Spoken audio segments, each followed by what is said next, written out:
رب العالمين والصلاة والسلام على سيد الأنبياء والمرسلين وعلى آله وأصحابه أجمعين أما بعد فأعوذ بالله من الشيطان الرجيم بسم الله الرحمن الرحيم ولا تقولن لشيء إني فاعل ذلك غدا إلا أن يشاء الله واذكر ربك إذا نسيت وقل عسى أن يهديني ربي لأقرب من هذا رشدا صدق اللہ العظیم۔ قابل قدر بزرگوں اور دوستوں، اللہ رب العالمین کا شکر، اس کا احسان کہ اللہ تعالیٰ نے ہم سب کو نماز عشاء جماعت کے ساتھ اور پھر نماز تراویح پڑھنے کی توفیق مرحمت فرمائی ہے۔ اللہ تعالیٰ قبول فرمائے، ہم سب کے لیے آخرت کے لیے نجات کا ذریعہ بنائے۔ آج الحمدللہ قرآن کریم نماز تراویح میں حضرت امام صاحب دامت برکاتہم نے 15 جز مکمل فرما دیے۔ کیا وقت لگا، کیا گزرا، اس کے بھی رمضان گزر رہے ہیں جو کھانا پینا کر رہا ہے، اس کے بھی نماز گزر رہے ہیں جو لوگ روزہ رکھ رہے ہیں، ان کے بھی رمضان گزر رہے ہیں جو نماز تراویح پڑھ رہے ہیں، ان کے بھی گزر رہے ہیں جو نہیں پڑھ رہے۔ یہ دنیا اللہ نے سب کے لیے برابر بنایا ہے، رات بھی برابر، دن بھی برابر، نیکی کرو رات اتنے ہی، گناہ کرو رات اتنے ہی۔ تو آج گویا کہ 15 جز مکمل ہو گئے، اب گنتے گنتے 15 اور مکمل ہو جائیں گے۔ اللہ قبول فرمائے، حرف حرف پر نیکیاں عطا فرمائے۔ آج بہت ہی اہم سورۃ پاک کی تلاوت ہوئی ہے، ان میں سے خاص کر سورہ کہف، اس سے پہلے سورہ بنی اسرائیل، لیکن سورہ کہف پر کچھ بات کرنی ہے کیونکہ اس کے بارے میں بڑی فضیلت اور اس کے بارے میں بہت ہی اہتمام خود نبی کریم علیہ السلام نے تلاوت کی ہے۔ سورہ کہف کے بارے میں تمام صحابہ کا بھی اتفاق ہے اور تمام علماء کا اتفاق ہے، اللہ کے ولیوں کا اتفاق ہے، محدثین مفسرین کا اتفاق ہے کہ یہ سورت بہت ہی بابرکت سورت ہے۔ جو آدمی جمعہ کے دن اس کی تلاوت کرتا ہے تو اللہ تعالیٰ ایک جمعہ سے دوسرے جمعہ تک اس کے لیے ایک نور پیدا فرما دیتے ہیں جو اس کو تمام طرح سے اس کو اپنے گھیرے میں رکھتا ہے اور اس کا سلسلہ عرش تک بھی ہوتا ہے۔ اللہ کے رسول صلی اللہ علیہ وسلم نے ارشاد فرمایا، جو آدمی سورہ کہف کی تلاوت کرتا ہے تو ایک جمعہ سے دوسری جمعہ تک کہ اللہ تعالیٰ اس کے ہر گناہ سے حفاظت فرما دیتا ہے اور بخشش فرماتا ہے۔ بعض علماء کرام فرماتے ہیں اللہ تعالیٰ ایک فرشتہ کو مقرر کر دیتا ہے اور اس کی وہ حفاظت کرتا ہے۔ یہی اسی طرح فضیلت آیت الکرسی کے سلسلے میں بھی ہے۔ اللہ کے رسول صلی اللہ علیہ وسلم نے فرمایا کہ جو آدمی سورہ کہف کی تلاوت کرے تو اللہ تعالیٰ اس کو بہت سارے فتنوں سے حفاظت فرماتا، ان میں سے دجال کے فتنوں سے بھی حفاظت فرمائے۔ آپ صلی اللہ علیہ وسلم نے ارشاد فرمایا، جو آدمی سورہ کہف کی تلاوت اخلاص کے ساتھ جمعہ کے دن کرتا ہے تو اللہ تعالیٰ اس کی زندگی سے فقر اور فاقہ اٹھا دیتا ہے، یعنی فقر نہیں آنے دیتا ہے، اگر آیا بھی تو اللہ اس کا انتظام بھی کر دیتا ہے۔ تو بڑی بابرکت صورت ہے۔ ہمارے اکابر و اسلاف ہمیشہ جمعہ کے دن اس کی تلاوت کا اہتمام کیے۔ گزری ہوئی ماں بہنوں کی تاریخ اور نیک خواتین کی تاریخ میں یہ بات ملتی ہے کہ وہ لوگ بہت اس کا اہتمام کیا کرتے تھے۔ اپنے گھروں میں جمعہ کے دن سورہ کہف کی تلاوت کا اہتمام خود بھی بچے بچیوں سے بھی کیا کرتے تھے، کیونکہ اس کے ذریعے سے گھر میں بہت ہی اللہ برکتیں عطا فرماتا ہے۔ اب کہے گا کوئی آدمی کہ ہمارے گھر میں روز ہو رہا ہے، ہر جمعہ کو سورہ کہف ہم پڑھتے ہیں، گھر والے پڑھتے ہیں، لیکن جیسا ہے ویسا ہی، کچھ بدلاؤ نہیں ہے۔ دوا اس وقت فائدہ کرتی ہے جب آدمی پرہیز کرتا ہے، بغیر پرہیز کے کوئی بھی وظیفہ کام نہیں آتا ہے۔ لوگ کہتے ہیں کہ یہ وظیفہ پڑھ لو کام آ جائے گا، یہ وظیفہ پڑھ لو فائدہ ہو جائے گا، یہ وظیفہ پڑھ لو بالکل سب کچھ ہو جائے گا۔ جیسے لوگ کہتے ہیں کہ یہ باندھ لو تو بالکل خزانہ آ جائے گا، یہ پتھر لگا لو تو تمہارے لیے قسمت کے سارے دروازے کھل جائیں گے، جبکہ بیچارہ لکھنے والا اور پتھر بیچنے والا خود ہی پریشان ہے، اور وہ سب کے لیے خزانے کا معاملہ طے کر رہا ہے، اور ہم اور ماں بہنیں سب اس کو یقین کرتے ہیں۔ خیر، اس وقت وظائف فائدے پہنچاتے ہیں جب آدمی پرہیز کرتا ہے۔ کیا پرہیز؟ گناہ سے پرہیز کریے اور پھر وظیفہ پڑھیے، پھر کوئی وظیفہ پڑھیے تو اللہ رب العالمین کیا کرتا ہے؟ اس وظیفے کا فائدہ۔ جس طرح سے دوا مریض کو اس وقت فائدہ پہنچاتی ہے جب وہ مریض پرہیز ڈاکٹر کے مطابق کرتا ہے، اگر پرہیز نہ کرے تو کوئی فائدہ نہیں۔ ڈاکٹر کے پاس جانے کے بعد ڈاکٹر پوچھتا ہے آپ نے فلاں کام کے پرہیز کیا؟ اگر آپ کہہ دیں گے نہ تو کہے گا کہ پھر کوئی فائدہ نہیں آپ کا علاج کا۔ بس یہی سمجھ لیجئے، جتنے بھی وظائف، جتنے بھی تسبیحات، جتنے بھی نمازیں، جتنے بھی نیکی کے کام اس وقت ہمارے اور آپ کے لیے فائدہ ثابت ہوں گے جب ہم پرہیز کریں گے گناہوں سے۔ گناہ سے پرہیز کر کے دیکھیے، پھر درود شریف کا پڑھنا فائدہ، تسبیحات پڑھنا فائدہ، سورہ یاسین پڑھنا فائدہ، سورہ کہف پڑھنا فائدہ، ورنہ صرف ثواب ملے گا، اس کے فائدے نہیں ملیں گے۔ جو آپ پڑھیں گے ثواب ملے گا ہر حال میں، لیکن جو اس کے اثرات ہیں، جو اس کے فائدے ہونے ہیں وہ نہیں ملے گا۔ لہذا پڑھنا چاہیے، جمعہ کے دن خاص اہتمام کرنا چاہیے۔ آج امت کا ایک بہت بڑا طبقہ سورہ کہف سے غافل ہے، جبکہ جمعہ کے دن کچھ 15 منٹ صرف نکالنا چاہیے اور آ کر کے مسجد میں، نہیں تو اپنے گھر میں پڑھنا چاہیے۔ گھر میں پڑھنا بہتر ہے۔ ہمیشہ قرآن کریم کی تلاوت گھر میں کرنی چاہیے۔ ہاں کبھی فرصت نہیں یا کوئی مصروفیات ہے، وہاں سکون نہیں گھر میں، تو ایسے حضرات مسجد میں آ کر کے تلاوت کریں، لیکن زیادہ تر قرآن کریم کی تلاوت اور ذکر آدمی کو گھر میں کرنا چاہیے، تاکہ اس کے ذریعے سے گھر میں انوارات اور برکتیں ظاہر ہو۔ حضرت امام احمد بن حنبل علیہ رحمہ، حضرت عبداللہ ابن مبارک رحمہم اللہ، یہ سب بڑے بڑے محدثین گزرے ہیں، بڑے بڑے محدثین۔ وہ لوگ مسجدوں میں نہیں بلکہ گھر میں آ کر کے تلاوت کرتے تھے۔ اسی لیے جب ان کی موت ہو رہی تھی حضرت عبداللہ ابن مبارک رحمہم اللہ کی، تو انہوں نے کہا کہ لوگوں، ہم کو اٹھا کر کے اس گھر کے کونے پر بیٹھا دو، ذرا سجدہ کر لوں گا اور وہیں میری اب روح نکلے گی۔ لوگوں نے کہا کہ یہاں آرام ہے، یہاں بیٹھیے، یہی رہیے۔ کہا نا، وہاں میں نے 35,000 قرآن کریم گھر پہ بیٹھ کر کے پڑھا ہوں، شاید اس کی برکت سے میری روح اللہ آسان نکال دے گا۔ جبکہ وہ عبداللہ ابن مبارک رحمہم اللہ، جن کی شکلوں میں فرشتے حج کیا کرتے تھے، اتنا بڑا نیک آدمی، لیکن وہ کہہ رہے ہیں کہ وہاں مجھے بیٹھاؤ، میں سجدہ کروں گا تاکہ روح قرآن کی اس جگہ پر نکلے جہاں میں تلاوت کیا ہوں۔ آج ہمارا اور آپ کا گھر کا کوئی ایسی جگہ نہیں ہے جہاں ہم نے قرآن کے لیے خاص بنایا ہے تو صوفے پر بیٹھ کر کے سنیما دیکھنے کے لیے، ناچنے والوں کے ناچنے کو دیکھنے کے لیے، فلمی دیکھنے کے لیے، سیریل دیکھنے کے لیے، بڑی اہتمام کے ساتھ ہم اس کو شوکیس سجا کر کے بڑے خرچوں کے ساتھ میں، لیکن اسی گھر میں ایک کونے پہ کہیں چھپ چھپا کر کے قرآن پڑھا ہوا ہے جس کو برسوں کوئی ہاتھ نہیں لگایا ہے۔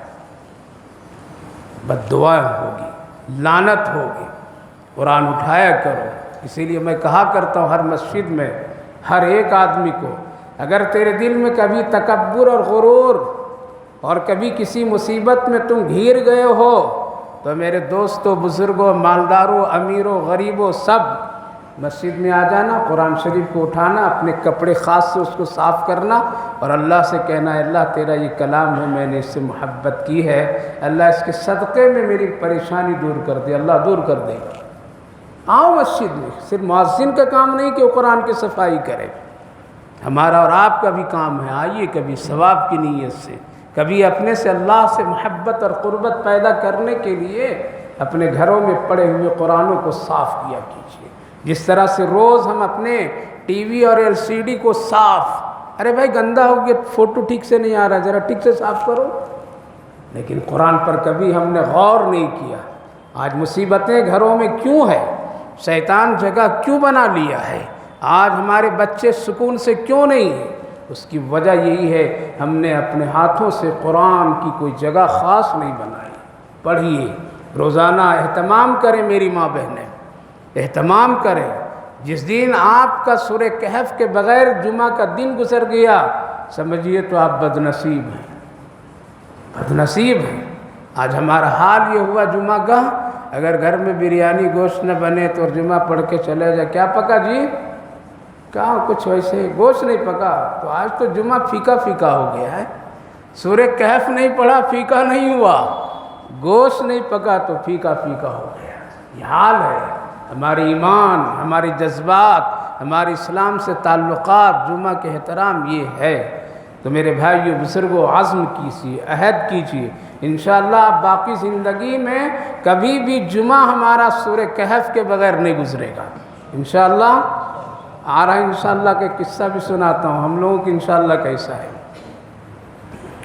اس سورۃ پاک کے نزول کے پس منظر اور شان نزول یہ ہے، جب اللہ کے رسول صلی اللہ علیہ وسلم مکہ سے ہجرت کر کے مدینہ آ گئے تو اب وہ مکہ کے کافر حضرات پریشان ہوئے رہے، ستانے اتانے کا کام تو ختم ہو گیا، جو ہم ستایا کرتے تھے محمد کو اور اس کے ساتھیوں کو تو کس سے ہی ختم ہو گیا۔ اب یہاں سے چلے گئے، مدینہ چلے گئے، اب کیا کریں؟ تو دشمن نئے نئے طریقے ڈھونڈتا ہے ہمیشہ کہ کسی نہ کسی طرح سے مسلمانوں کو ذہنی تناؤ میں ڈالے رکھو تاکہ وہ کیا کرے، وہ پریشان رہے، عبادت سے، تجارت سے، کاروبار سے، تمام بیوی بچوں کے ترقی اور خدمات سے پریشان رہے، اس لیے ذہنی اس کو تناؤ دیتے رہے۔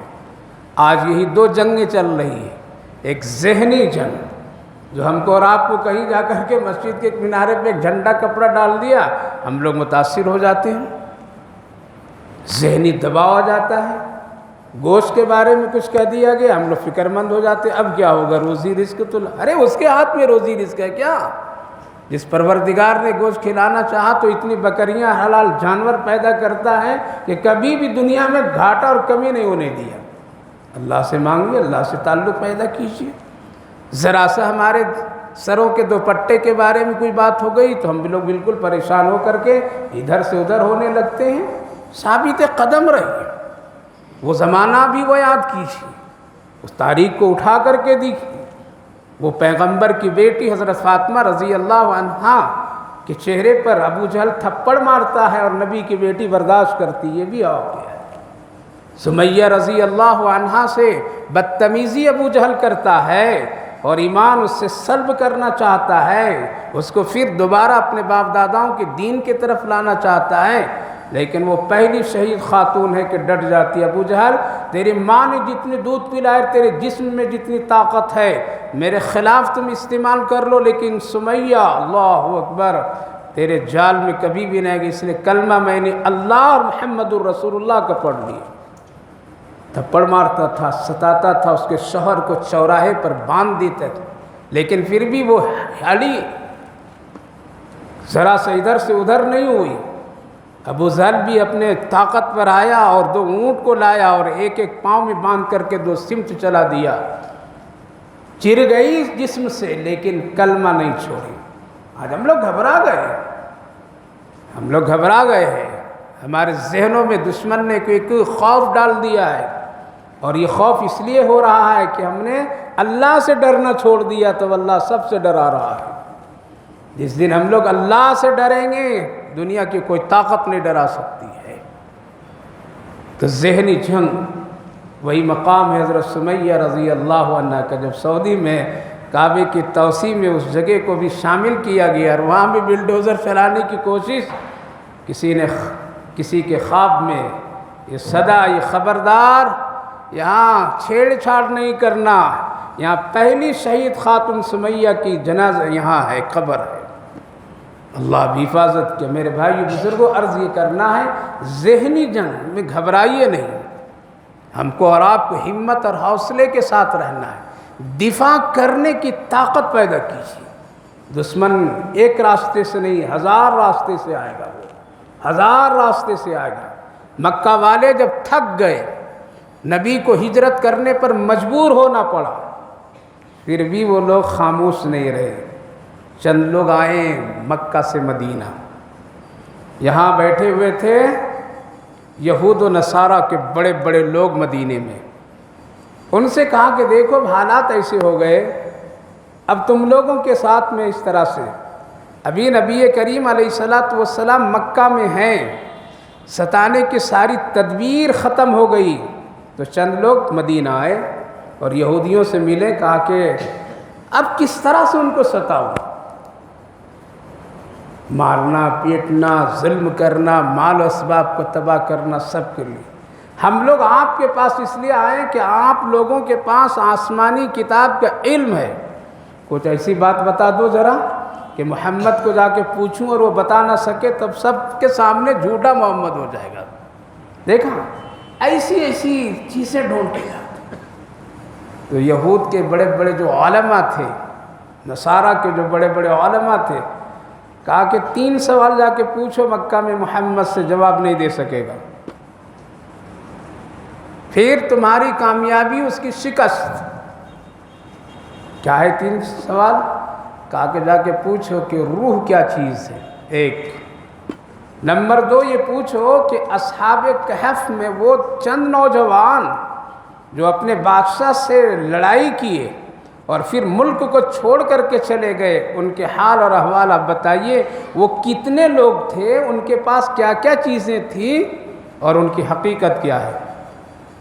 تیسری چیز جا کے پوچھو کہ وہ کون سا بادشاہ جو مشرق اور مغرب سفر کیا اور اس کی حکومت چلی۔ یہ 3 سوال پوچھو، محمد نہیں بتا سکے۔ ظاہر ہے کہ بھی اس کے بارے میں کوئی علم نہیں ہے، ابھی اللہ کے رسول صلی اللہ علیہ وسلم کے پاس کوئی چیز نہیں۔ اللہ نے صاف فرمایا ہے سورہ زحا میں، وَوَجَدَكَ ضَالًّا فَهَدَىٰ وَوَجَدَكَ عَائِلًا فَأَغْنَىٰ۔ ہم آپ کو بہت ساری چیزوں سے لا علم پایا، پھر ہم نے آپ کو علم دیا۔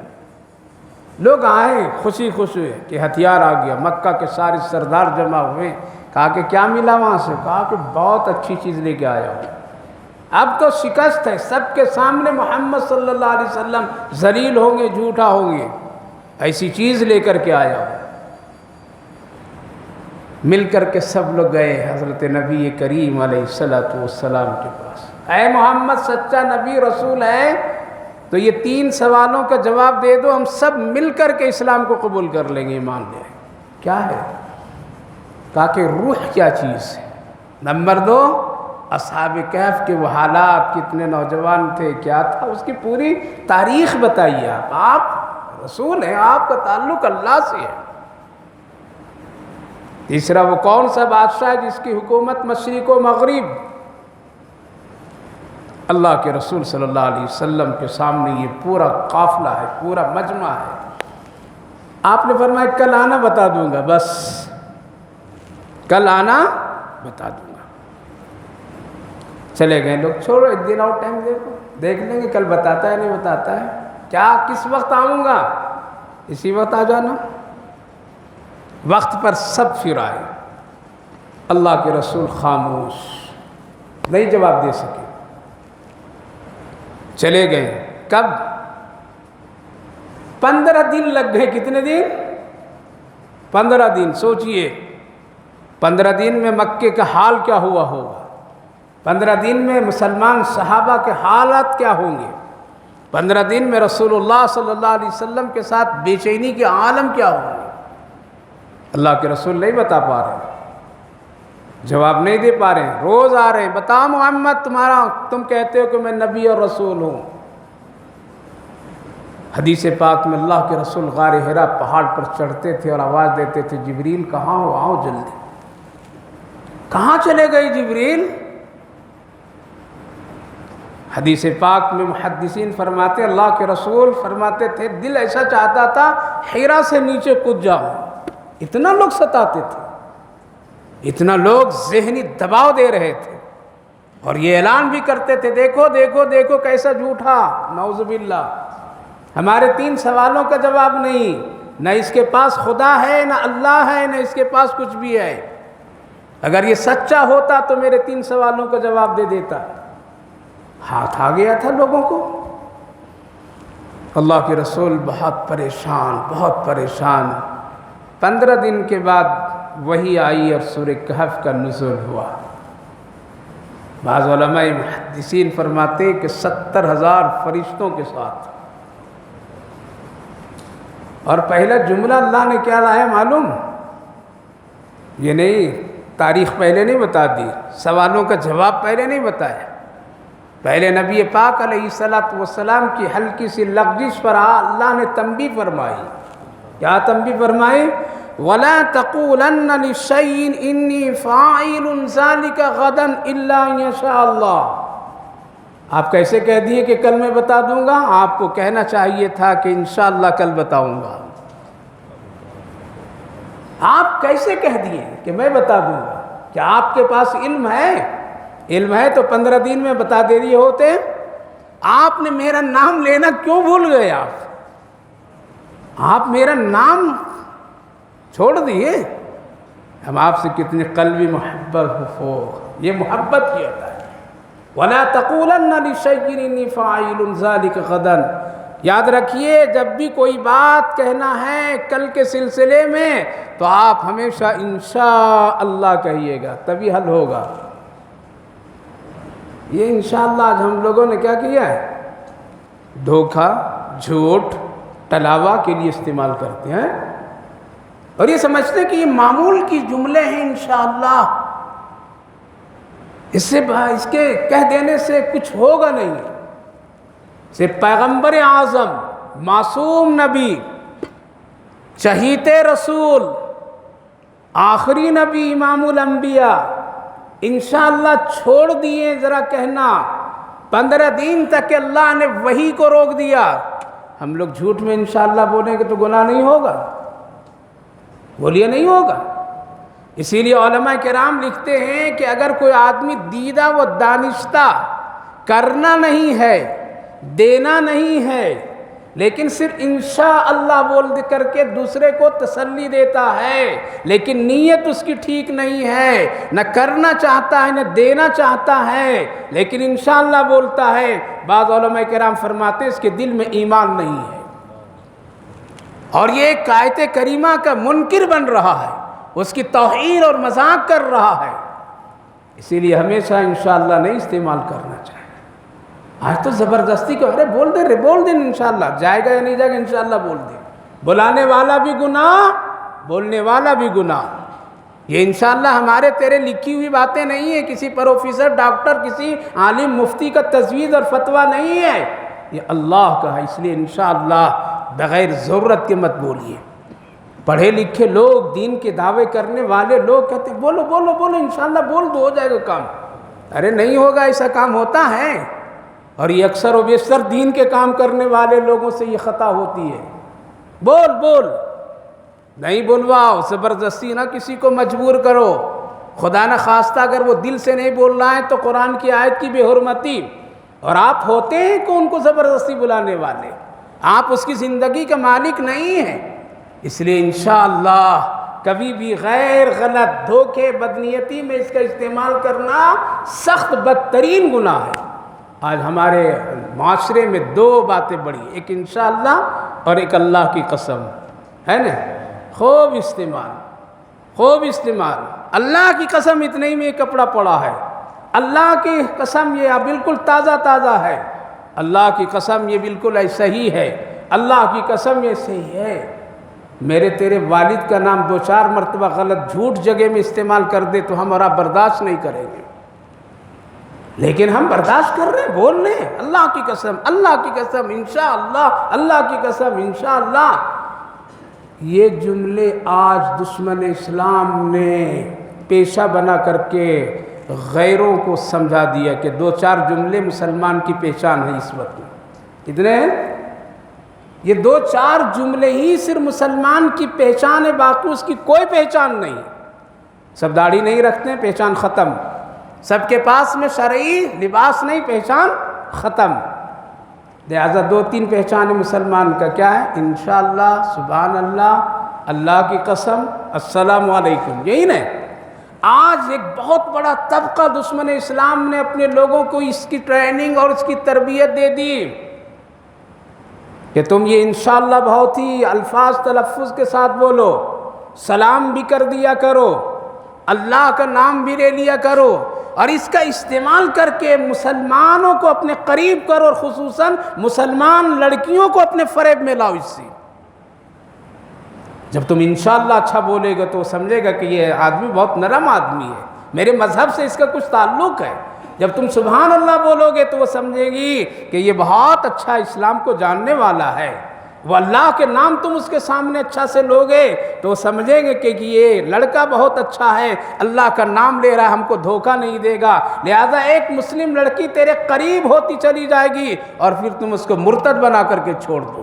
آج یہ ہو رہا ہے۔ بھیک مانگنے والے غیروں کی ایک بڑی تعداد سڑکوں پر، بھیک مانگنے والوں کی ایک بڑی تعداد مسلمانوں کے محلے میں، رمضان المبارک کے الفاظ اللہ کے نام پر دے دو، لیکن جب اس کے کپڑے اتارو تو نہ وہ مسلمان ہے نہ اور کوئی۔ ایسے کتنے حالات آ رہے ہیں، اور اس کی بے حرمتی کرنے میں سب سے پہلے مجرم ہم لوگ ہیں، بعد میں وہ لوگ ہیں۔ کیا ہے؟ بعد میں وہ لوگ۔ اس لیے قرآن کے واسطہ دے کر کے کہتا ہوں میرے بھائیو بزرگوں، انشاءاللہ نہ کسی سے زبردستی بلواؤ اور نہ زبردستی کبھی اپنے سے بولو۔ اسی طرح سے جھوٹی باتوں میں اور گھٹیا چیزوں میں اللہ کا نام قسمیں استعمال نہ کرو۔ ایک بڑے بزرگ گزرے ہیں، پہلے دور و زمانے میں شیطان آپس میں ملتے جلتے تھے، انسانوں سے بھی آ کر کے بات چیت کرتے تھے۔ اب زمانہ ایسا نہیں رہا، اب انسانوں میں اتنے بڑے بڑے شیطان بن گئے ہیں نا کہ شیطان بھی اب شرما گیا۔ تو اس نے کہا کہ یار تیرے سے میں دوستی کرنا چاہتا ہوں۔ کہا کہ انسانوں میں آج تک کسی نے یہ نہیں کہا کہ تجھ سے میں دوستی کرنا چاہوں، یہ زمین پر پہلا شخص آپ ہیں کہ جو ہم سے دوستی کرنا چاہ رہے ہیں۔ سوچیے ابھی کر پائیں گے ہم سے؟ کہا کہ ہاں کروں گا۔ 3 دن اس کو ٹائم دیا سوچنے میں، 3 دن میں پھر آیا اس نے، کہا کہ نہیں دوستی کروں گا، بس بتا دو کیا کروں، نماز چھوڑ دوں، گناہ کا کام زنا بدکاری کروں تیرے جیسے ہو جاؤں گا، قتل کسی کے کرنے سے تیرے جیسا ہو جاؤں گا؟ کہا کہ اتنے بڑے بڑے گناہ کرنے کی ضرورت نہیں ہے، صرف ایک ہی کام کرو، اللہ کا نام جھوٹے سچے میں خوب بولا کرو، میرے تیرے میں فرق نہیں ہوگا۔ میں تو صرف اللہ کے نام و حکم کی بے حرمتی کیا، شیطان بن گیا، اور تم جب نام ہی کو جھوٹ میں استعمال کرو گے تو پھر تیرے میرے میں کوئی فرق نہیں ہوگا، میری پکی تیری دوستی ہو جائے گی۔ آج اس کا استعمال نہایت ہی غیر غلط کاموں میں ہے، اس لیے انشاءاللہ بھی مت بولا کیجیے اگر کرنا نہ ہو تو، اور جھوٹ میں اللہ کا نام مت استعمال کیجیے۔ حقیر سی شے میں رب کائنات کا نام، وہ بڑا جلیل القدر ہے، عظمت والا نام ہے، اس کو ایک چھوٹے سے سموسے میں بھی استعمال لو کر دیں۔ اللہ کی قسم یہ پکا قیمے کی ہے، اور کھولو تو پورا پیاز نکل گیا ہے۔ اللہ اکبر، یہ کیا مصیبت! ارے اتنا مت گر جاؤ اس پیٹ کے خاطر، اس دنیا کے خاطر اتنا نہ میں گر جائیے کہ اللہ کے نام کی بے حرمتی کر دے۔ اس لیے ماں بہنوں سے بھی گزارش ہے، سب سے گزارش ہے، ان 2 چیزوں کو خاص خیال رکھیں۔ اللہ رب العالمین نے پہلے نبی کو تھوڑی سی ہلکی سی تنبیہ فرمائی، آپ کو جب بھی کچھ کرنا ہوگا میرے محبوب، آپ کہیے گا انشاءاللہ کل کروں گا، کل بتا دوں گا۔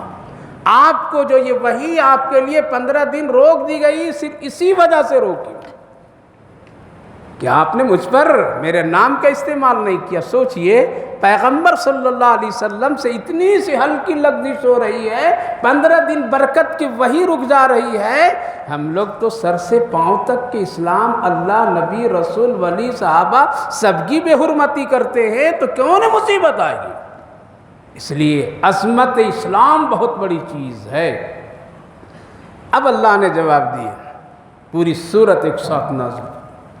پہلا سوال یسألونک عن الروح، اے میرے محبوب آپ سے روح کے بارے میں پوچھتے ہیں، سورہ بنی اسرائیل میں ہے۔ اللہ نے فرمایا کہہ دیجئے کہ روح میرا حکم ہے، بس۔ کیا ہے؟ میرا حکم ہے۔ ہم جس میں چاہتے ڈالتے ہیں، جس میں نہیں چاہتے نہیں ڈالتے ہیں۔ جتنے دینوں کے لیے چاہتے ہیں اتنے ہی دینوں کے لیے ڈالتے ہیں۔ یسألونک عن الروح قل الروح من امری، میرا ایک حکم ہے، اس کو تم دیکھ نہیں سکو گے، اس کے رنگ و رنگت بھی نہیں ہے، اس کے کوئی حسب و نسب کی کیفیت بھی نہیں ہے، میرا حکم ہے۔ جیسے حضرت آدم علیہ السلام کو کیا کیا اللہ تعالیٰ نے؟ مٹی میں حضرت جبریل علیہ السلام کو فرمایا ہے جبریل پوری دنیا سے تھوڑی تھوڑی مٹی چن کر کے لاؤ، پوری دنیا سے، جہاں جہاں سے مٹی حضرت آدم علیہ السلام کے پتلے میں لگی وہیں انسان آباد ہے، وہیں، اور جہاں کی مٹی نہیں لگی وہاں پانی پانی ہے۔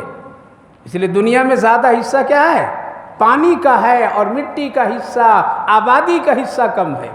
انہی جگہوں پر میں آبادی آئی ہے جہاں کی مٹی، اس لیے ہر رنگ کی مٹی حضرت آدم میں لگایا اللہ تعالیٰ نے، اسی لیے ہر شکل کے انسان ہے، ہر شکل کے انسان ہے، کوئی لمبے ہیں، کوئی چھوٹے ہیں، کوئی موٹے ہیں، کوئی ناٹے ہیں، کوئی کالے ہیں، کوئی گورے ہیں، پھر سب کا ذائقہ، مذاق، طبیعت میں الگ الگ فرق ہے۔ کوئی میٹھے کو بہت پسند کرتا ہے کسی علاقے کے لوگ، کسی کے لوگ کھٹے کو پسند کرتے ہیں، کسی کو لوگ بہت، کہیں کے لوگ تیز پسند کرتے ہیں، کہیں کے لوگ پھر گناہوں میں، کسی علاقے کے گناہ بہت مشہور ہے، کسی علاقے کی نیکی بڑی مشہور ہے، کہیں کے بدماش لوگ بہت مشہور ہیں، تو کہیں کے لوگ شریف لوگ بہت مشہور ہیں۔ اس علاقے میں چلے جائیے سب لوگ شریف ہیں، ارے بھائی اس علاقے مت جانا وہاں بہت بدماش لوگ ہیں۔ یہ فرق کیسے آیا؟ یہ مٹی کے اثرات۔ کہیں کے چور لوگ بڑی مہارت سے چوری کر لیتے ہیں، کہیں کے لوگ میں بڑی فن ہے۔ دلی کے جیب کترے سب کلکتہ پہنچ گئے، سارے جیب کترے آپس میں پارٹی کیے، کہا کہ تم لوگ زیادہ ماہر ہو یا ہم لوگ زیادہ ماہر ہیں، اس سلسلے میں ذرا تجربہ کرو آج۔ تو دلی والے اور کلکتہ والے دونوں جیب کترے نکلے بازار میں۔ دلی والے گھومنے پھرنے کے بعد 1-1.5 گھنٹے کے بعد میں سب پھر جمع ہوئے، کہا کہ تم لوگ ابھی ماہر نہیں ہو، دلی آنا پڑے گا ہم لوگوں سے سیکھنے کے لیے۔ کس کے لیے؟ جیب کاٹنے کے لیے۔ کہا کہ کیوں؟ کہا کہ میں نے 1.5 گھنٹہ تم لوگوں کے ساتھ میں سفر کیا، میں اپنے جیب میں سونے کی بسکٹ رکھے تھے، لیکن ابھی تک کہ کسی نے بھی نہیں نکال سکا، کسی نے نہیں نکال سکا۔ پتہ چلا کہ تم لوگ ماہر نہیں ہو۔ کلکتہ والے نے کہا کہ ارے میاں تجھے کیا پتہ، 6 مرتبہ نکالا، سونے کے دکان میں جانچ کرائے، یہ سب نقلی تھا، اسی لیے تیرے جیب میں رکھ دیا میں نے۔ تو الگ الگ فن ہے، الگ الگ طریقہ ہے، کھانے کا، پینے کا، رہنے کا، سہنے کا۔ یہ کس چیز کا اثر؟ یہ تعلیم کا اثر نہیں ہے، یہ اثر کس کا ہے؟ اس مٹی کا جو ہمارے دادا حضرت آدم علیہ السلام کے جسم پتلے میں اللہ نے لگایا تھا، ٹھیک ہے؟ تو اس پتلے کی تیاری ہوئی، جب ہو گیا، تفصیل ہے، اللہ کے سامنے حضرت جبریل کہا کہ اللہ تیار ہو گیا، تو اللہ نے ایک پھونک دی، وَنَفَخَ فِيهِ مِن روح، ایک پھونک ماری، حضرت آدم زندہ ہو گئے۔ یہ ہے روح۔ آج تک کسی نے دیکھا نہیں، نہ آتے دیکھا، نہ جاتے دیکھا، نہ اس کی رنگ ہے، نہ اس کی اسی کیفیت ہے، یہ صرف اللہ کا حکم ہے، بس۔ آپ کہہ دیجئے کہ اللہ کا حکم ہے، بس۔ ایک جواب ہو گیا۔ دوسرا کہف کا، کہف کے بارے میں اللہ نے تفصیل بتائی۔ یہ 8 یا 7 نوجوان تھے جو بڑے نیک تھے اپنے ملک میں۔ اس کا بادشاہ مشرک تھا، بادشاہ مشرک تھا۔ یہ نیک نوجوان شرک کو روکنے کے لیے بڑی محنت کرتے تھے، بادشاہ نے ایک مرتبہ کہا کہ اب بس کرو نہیں تو تم لوگوں کی جان کے خطرے ہیں، قتل کر دوں گا، فلا فلا دھمکیاں۔ تو یہ 7-8 نوجوان جو تھے وہ نکلے وہاں سے اور اپنے ساتھ ایک کتا لے کے نکلے، اور نکل کر کے چلتے چلتے غار میں چھپ گئے، جس کی تفصیلات ہے۔ وہاں چھپنے کے بعد میں اللہ رب العالمین نے ان پر نیند کا غلبہ دیا، وہ سب سو گئے۔ کتا سویا نہیں، بلکہ غار کے منہ پر وہ کیا ہے، ہاتھ پھیلا کر کے بیٹھا رہا۔ کتنے دن سوئے؟ یہ لوگ اٹھے، اٹھنے کے بعد میں کہا کہ بھائی نیند بڑی اچھی لگ گئی تھی، اب لیکن بھوک لگی ہوئی ہے، ایسا ہے جلدی سے جاؤ کھانا لے کر کے آؤ بازار سے۔ لیکن کمال ہے ان نیک نوجوانوں کو، پہلے کیا کریں، کھانا لیتے وقت دیکھ لینا وہ حلال ہے یا حرام ہے۔ اللہ، یہ ہے نیکی کی علامت۔ ہمارے اور آپ کی طرف نے جو ہے ٹھیک ہے ماشاءاللہ، دیکھنا وہ یزکنا، دیکھنا وہ پاک ہے یا نہیں پاک ہے، یعنی حلال ہے یا نہیں ہے۔ اگر حلال نہیں تو لینا نہیں، ہم لوگ نہیں کھائیں گے، اور اگر حلال ہے تو لے کے آ جاؤ۔ یہ نوجوانوں کے پاس میں جو سکے پیسے تھے وہ دکان والے کے پاس رکھ دیا، تو دکان والے دیکھا، کہا کری کہاں سے پیسے لائے ہو؟ یہ بادشاہت بھی ختم ہو گئی، یہ سکے بھی ختم ہو گئے۔ اس حساب سے اس سکے پر 309 سال گزر گئے۔ اللہ، وہ جلدی بھاگے آیا۔ اس سے پہلے وہ لوگ اٹھے تھے تو کہہ رہے تھے کہ کتنے دن تک سوئے ہم لوگ، اچھی نیند لگی۔ تو کسی نے کہا کہ 1 دن یا 1 سے آدھا دن، 1.5 دن، اس سے زیادہ تو لمبی نیند نہیں ہوئی ہے۔ لیکن جب یہ سکہ دکان میں دکھایا تو دکان والے نے کہا تجھے کیا خبر ہے، یہ زمانہ بھی چلا گیا، بادشاہت بھی چلی گئی، سکے بھی چلے گئے، اس تاریخ کے حساب سے اتنا پرانا سکہ تم لایا ہے جس کی تاریخ یہ بتاتی کہ اس پر 300 سال اور 9 سال گزرے، یعنی 309 سال گزر گئے۔ لوگ بھاگے، ارے یہ کیا ہوا، ہم لوگ اتنے دن تک سوئے ہیں۔ اس کی تفصیل پوری اللہ نے بتائی۔ اس واقعے کو اللہ کے رسول نے تفصیل کے ساتھ بتایا، بتانے کے بعد وہ لوگ اطمینان ہوئے، بتانے کے بعد جواب صحیح ملا۔ یہاں علماء مفسرین لکھتے ہیں اللہ نے ایسا کیوں کیا ان نوجوانوں کے ساتھ، پوری دنیا کو بتانے کے لیے کہ میں سلا بھی سکتا ہوں تو جگا بھی سکتا ہوں، تم بھولنا نہیں، قبر میں تجھے کبھی بھی لوگ ڈالیں گے لیکن میدان محشر میں اٹھا کر کے کھڑا کر دوں گا میں تجھے۔ جس طرح سے ان نوجوانوں کو میں نے کیا کیا، اتنی مدت کے بعد میں جگا کر کے سلا کر کے اٹھا دیا، تجھے بھی قبروں سے اسی طرح اٹھا کر کے میں زندہ کر دوں گا، تم غفلت میں نہیں رہنا۔ اللہ کے رسول صلی اللہ علیہ وسلم نے بتایا۔ کتا چلتے چلتے وہ بھی بتا دوں، اس وقت جو کتا تھا رکھنا جائز تھا، ان کی شریعت تھی۔ پیارے آقا صلی اللہ علیہ وسلم کی شریعت میں کتا مسلمانوں کو رکھنا جائز نہیں، جائز نہیں۔ ہاں دربانی کے لیے، کہیں حفاظت کے لیے رکھ سکتے ہیں، لیکن اس کی شرطیں ہیں، جہاں وہ رہتا ہو وہاں انسان ادھر سے نہیں، گھر والے گزرتے ہیں، اس کا راستہ بھی الگ ہو، اس کا کھانے پینے کا برتن بھی الگ ہو، وہ اس قریب نہ آئے جہاں پر میں گھر والے رہتے ہوں۔ اب تو قریب کے بستر پر لیٹ جاتے ہیں، گلے لگاتے ہیں، چوما چاٹی کرتے ہیں۔ مسلمان بھی انگریزوں اور ان لوگوں کو دیکھ کر کے ان کے بھی عادت ایسے بن گئے ہیں۔ فرمایا جہاں کتا ہوگا وہاں رحمت کا فرشتہ نہیں آئے گا، اس لیے بڑی بے حرمت، نہ تصویر نہ کتا۔ اس لیے کتا اس زمانے میں لیے تو جائز ہے، اور حدیث کے مطابق یہ کتا انہی نوجوانوں کے ساتھ میں کیا ہوگا، جنت میں بھی ہوگا۔ اللہ جس کو یہ شرافت دے دے۔ یہاں سے پتہ چلا نیک لوگوں کے صحبت میں رہو گے تو نیک بنو گے، انجام بھی نیک ہوگا۔ تو اللہ کے رسول نے تفصیل بتا دی ہے۔ تیسرے سوال کا جواب کیا ہے، کون سا بادشاہ ہے جو مشرق و مغرب کا سفر کیا اور اس کی حکومت؟ یسألونک عن ذی القرنین، یہ جواب کل آئے گا آیت میں، لیکن آج ہی بتا دیتا ہوں۔ وہ ہے ذو القرنین نامی بادشاہ۔ ایک ذو القرنین یہ ہے اور ایک ذو القرنین سکندر ہے، یہ بعد کے ہیں، یہ بعد کے ہیں۔ یہ وہ بادشاہ ہے جو پوری دنیا میں اللہ نے اس کی حکومت دی، نیک آدمی تھا۔ اسی لیے آقا کریم صلی اللہ علیہ وسلم نے فرمایا مسلمانوں میں 2 کو اللہ نے بادشاہت دی، ایک حضرت سلیمان علیہ السلام کو اور ایک ذو القرنین کو۔ اس کے بعد ایسی بادشاہت مسلمان کو اللہ قیامت تک نہیں دے گا۔ اور غیر کو نمرود کو بادشاہت دی اور قارون کو دولت دیا، اس سے بڑا آپ کسی کو بھی نہیں دیں گے۔ لیکن یہ تینوں کامیاب ہو سکے؟ فرعون، نمرود اور قارون کامیاب ہوئے؟ نہیں کامیاب ہوئے۔ کیوں نہیں ہوا؟ مال تھا، کامیاب ہو جانا چاہیے تھا، بادشاہ تھے، کامیاب ہو جانا چاہیے تھا، فوج تھی، کامیاب ہو جانا چاہیے تھا۔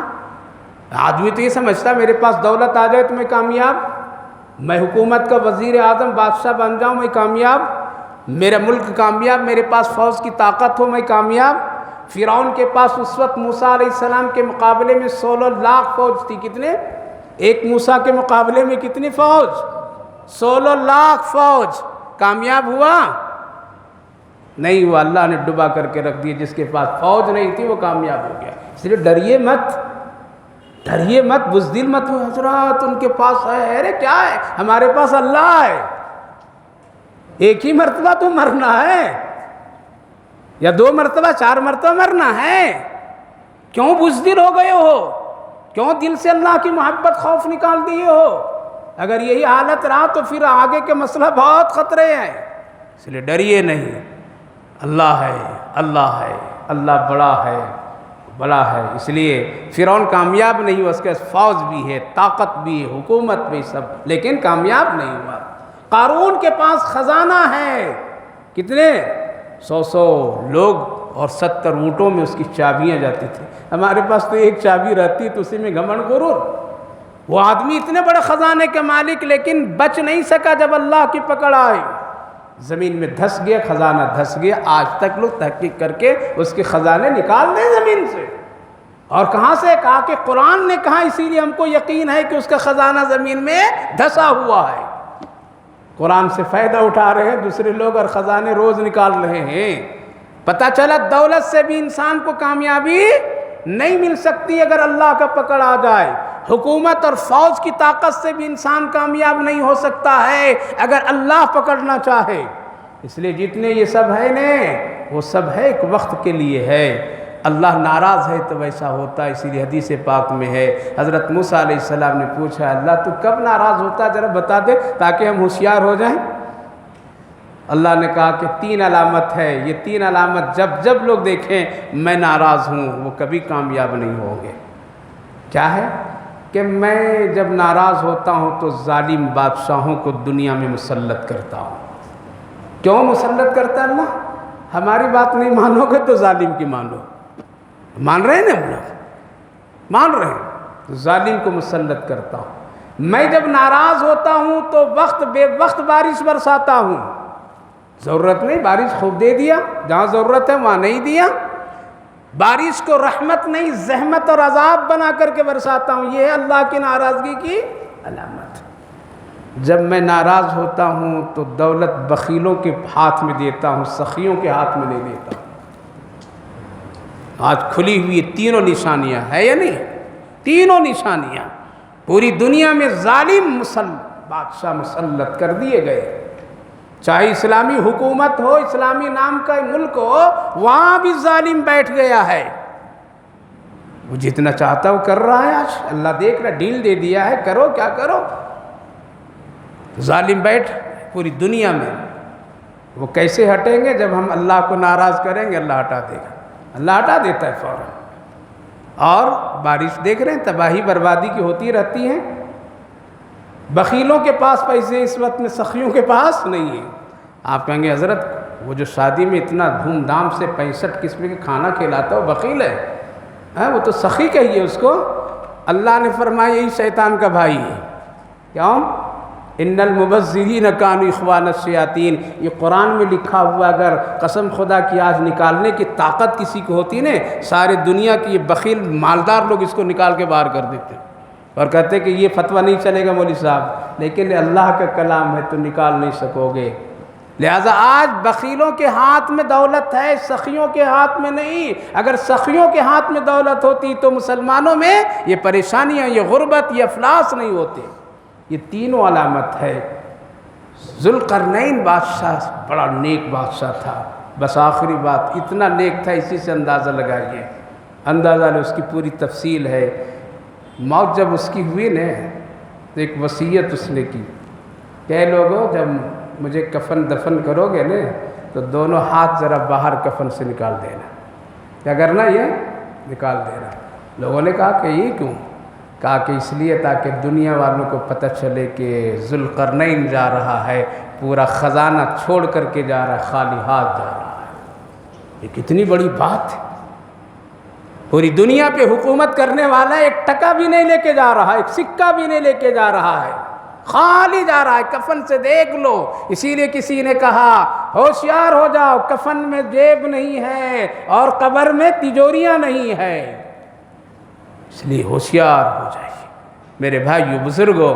وہ جاتے جاتے موت دلا دیا، بتا دیا کفن میں جیب نہیں، ہاتھ خالی آنا پڑے گا، تیرے ساتھ صرف اعمال ہوں گے اور کچھ بھی نہیں ہوگے. تو یہ تینوں سوالوں کا جب جواب اللہ کے رسول کو مل گیا، اللہ کے رسول کفار و مشرکین کو جواب دیے. ہدایت پانے والے جس کو اللہ نے ہدایت دیا ایمان لے آئے، اور جس کو نہیں تو وہ. پھر یہ یہودیوں کی بھی سازش ناکام ہو گئی. جو سازش کر رہے تھے پریشان کرو، کہاں ناکام ہو گئے. ان کی بھی سازش ناکام ہو گئی. اس لیے دشمن کی سازش ہمیشہ اللہ ناکام کرتا ہے. قرآن میں اللہ نے فرمایا وَمَكَرُوا وَمَكَرَ اللَّهُ وَاللَّهُ خَيْرُ الْمَاكِرِينَ. اے پوری دنیا کے دشمنوں، مکر تدبیر کر لو میرے خلاف یا میرے ماننے والوں کے خلاف، تم سے بہترین تدبیر میں کرتا ہوں. یہ ایمان رکھ کر کے زندگی پاکیزہ گزاریے، انشاءاللہ بہت بہتر ہوگا. انشاءاللہ کل 2 صورتیں ہیں، بہت اچھی ہے. عورتوں